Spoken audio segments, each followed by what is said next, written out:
Hello friend, I am Naval. You are watching Code with Naval. Welcome to Java series part 13. In a last video we saw methods. In this video we are going to discuss about constructor. Let's first understand what is a constructor. So a constructor is a block of code similar to method. In the last video we saw methods.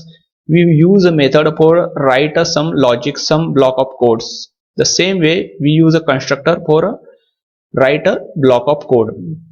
It is called when an instance of a class is created.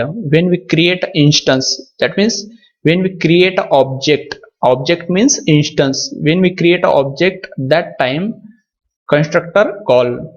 It is a time for a calling constructor.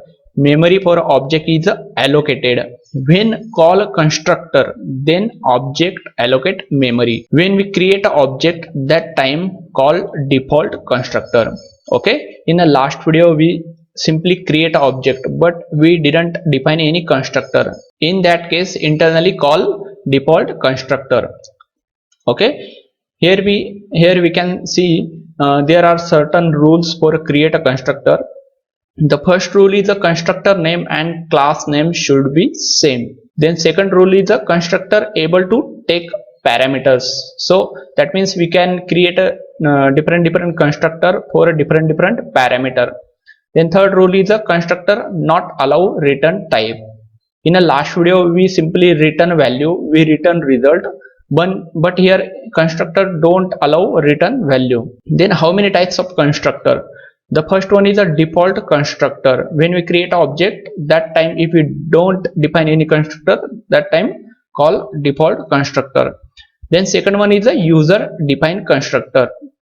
User can define a zero argument constructor and parameterized constructor. So let's open Eclipse and perform operation. Okay, let's create a one class here for a constructor. I'll simply create here class part 13. Okay, let's hit enter. Now we have to create here constructor. Okay, as we know, here we saw rules. Constructor name and class name should be same. Okay, let's create one constructor. Public part 13. Okay, this is our zero argument constructor. Okay, now we are going to pass here argument int a comma int b. Okay, int a comma int b. Now we have to perform some. Okay, int a, it should be int a, int a comma int b. Now we can perform here operation. I'll simply perform here operation system.out.println, and here simply two argument constructor. Okay, two argument constructor. Simply print result a plus b. I'll simply define inside a bracket a plus b. Okay, let's save this. Now I need to call this constructor. Okay, so first for that, first I have to create a main method. Okay, simply create here main method. Inside a main method I need to create an object. Okay, when I need to create an object, and then I need to call this constructor.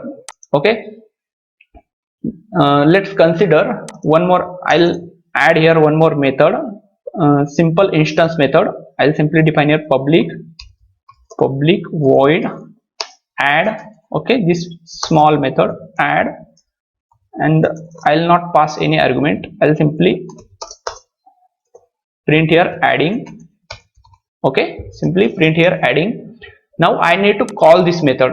For calling this method I need to create an object. I'll simply create an object part 13. Okay, part 13 pt equal to new part 13. Okay, you can see it's throwing error. If I hover here, you can see part 13 is undefined.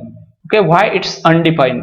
Because we have here class, it probably have a default constructor, but I want to mention one thing. Remember this one thing: when you define any constructor, when you define any parameterized constructor, in that time you have to define a default, you have to define a zero argument constructor also, because if we define any constructor, that time that default constructor is a disabled. If I comment this constructor, okay, I'll simply comment this constructor, and you can see immediately error is gone.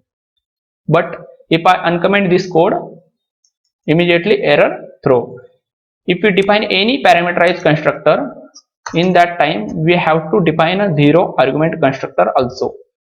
Or the second way we can, okay, I'll simply define first zero argument constructor, public part 13. Okay, this is a zero argument constructor, public, right here, public and part 13. Okay, let's save this. Now you can see error is gone. Now if I write here system.out.println zero argument constructor. Now let's run this program. You can see here zero argument constructor call default. Okay, now I can call this constructor also, part 13. If now I want to call this constructor instead of this zero argument constructor, in that case just I want to pass this two value. I'll simply pass here two value 10, 20 and save this. And now I don't need this zero argument constructor. I'll simply comment this. Okay, let's run this. Now you can see here our two argument constructor is called. Okay, and one more thing I want to show. Okay, let's remove this. Now I want to call this constructor also. We have this function for calling any other constructor. We can simply define here this. Okay, and here you can see this int a, int b. Okay, simply we can pass here value 10 and 20. Save this, run this. You can see first our two argument constructor call, then our zero argument constructor call. Okay, you can see just here we create an object using a zero argument constructor. That means our zero argument constructor call this constructor call, and here we define this dot 10 20. This means this consider the constructor. This responsible to find any two argument constructor. It's this got this two argument constructor, and immediately it's execute first this two argument constructor, then execute this second line. So let's consider I want to print this message, then I want to print this two argument constructor. Can we do that?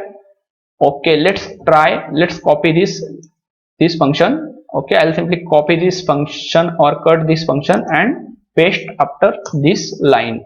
Okay, you can see it's immediately throw error, and you can read this constructor all call must be the first statement in a constructor. Okay, we are calling from one constructor to another constructor, from this constructor to this constructor. So here we have a two function, this or super.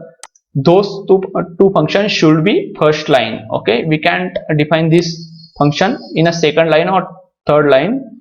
We have to define this function should be first line. Okay, now here we saw this argument constructor, now this zero argument constructor, and here we simply create an object, and when we create an object, that time we call this zero argument constructor, and first execute this zero argument constructor. Inside a zero argument constructor, here we define a two argument constructor. Immediately control go this two argument constructor, and first execute this two argument constructor, then execute this zero argument constructor. Okay, and remember one thing, when we define any argument constructor in our class, in that time we have to define a zero argument constructor as well. If you want to create a zero argument using zero argument constructor object, then we have to define a zero argument constructor also. So in this two way we can create a constructor. So that's pretty easy, pretty simple. We use the constructor for execute code during the object creation. When if we want to write some code that execute during object creation, we can write that code inside this constructor. Okay, so that's it for this video. If you understand constructor or if you have any concern about this constructor topic, you can comment me, or please perform a practical. If you don't perform practical, then you don't understand any topic. So let's bye bye.